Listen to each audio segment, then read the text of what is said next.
godine. Ove! Ne tamo one. Razumeš, tako da ljudi kaže kupi petarde. Ne smijem, brate, da bacam petarde. Imam fobiju od petardi, zato što, slušajte ovo, ja ljudi kad sam bio klinac, voleo sam petarde više nego leba da jedem. Znači, petarde sam jeo. I, nažalost, jedan naš dobar drug u selu nije na vreme bacio petardu, a bila mu je neka jača petarda, neka violina. I pukne mu u ruci i otišlo mu 2-3 prsta. 2-3 prsta i ne može sad minđu da cepa. Primer ti dajem samo.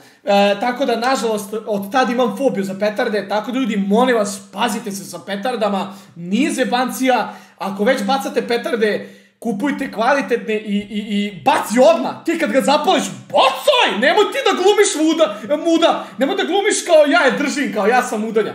Imao sam takođe drugare koji su izigravali kao neke bosove, uzmu onu najjeftiniju petardu i kao pukne mu u ruci kao, znaš, kao on je baja. Tako da nemojte ljudi to da radite, molim vas, ostanete bez par prstiju zbog gluposti, bolje živite life do krvi i to je to. Ne kažem, volim petarde, ali od tad sam baš ustro sam se, ne sam da bacam petarde, bojim se, beži bre.